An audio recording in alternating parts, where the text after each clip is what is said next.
আসসালামু আলাইকুম ওয়া রাহমাতুল্লাহি ওয়া বারাকাতুহু।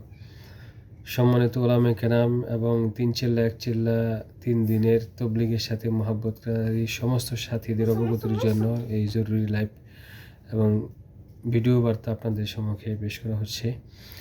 আপনারা জানেন গতকালের এই এতায়াতীদের সন্ত্রাসী কর্মকাণ্ড, যার কারণে আমাদের অনেক সাথীদের প্রাণ ঝরে গেছে এবং অনেক আহত আছে।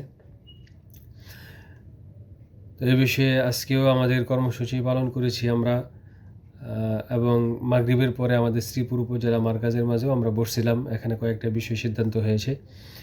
তো সর্বোপরি যে বিষয়টা সিদ্ধান্ত হয়েছে এটা হলো আগামীকাল সকাল ৯টায় আমরা থানার সামনে একত্রিত হইব।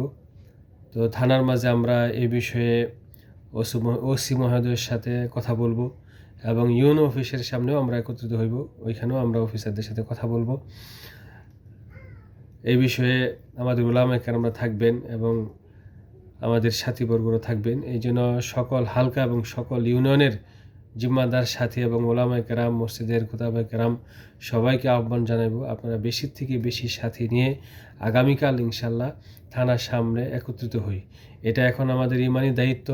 এই অবস্থার মাঝে আমাদের সকলকেই আগায় আসতে হবে। এই এতায়াতি সন্ত্রাসী কর্মকাণ্ডকে রুখে দেওয়ার জন্য এর বিকল্প আর হইতেই পারে না। এই জন্য আমরা সকলেই যাদের এই লাইভ পৌঁছবে বা যারা এই পৌঁছবে না, অন্যদের কাছে আমরা এই সংবাদটাকে পৌঁছায় দিব। এটা আমাদের একটা গ্রুপ, শ্রীপুর তাবলিগ জামাত গ্রুপ। যারা এই গ্রুপে অ্যাড আছেন তাদের কাছে তো পৌঁছবে, আর যারা অ্যাড নেই আমি আহ্বান জানাবো, অনেক সাথী আছে তাদের হোয়াটসঅ্যাপ নাম্বার আছে, এই নাম্বারগুলো এখানে দিয়ে দিলে আমরা এখান থেকে ওনাদেরকে অ্যাড করে দেব, যাতে জরুরি বার্তাগুলো এবং নির্ভরযোগ্য সংবাদগুলো ওনাদের কাছে আমরা পৌঁছাতে পারি। এই জন্য আগামীকাল সকাল ৯টায় আমরা সকলেই সাথীবর্গ নিয়ে একা আসবো না, জামাত আকারে ইনশাল্লাহ আমরা এখানে সমবেত হইব, যেন আমরা আমাদের দায় দাবি এখানে বলতে পারি।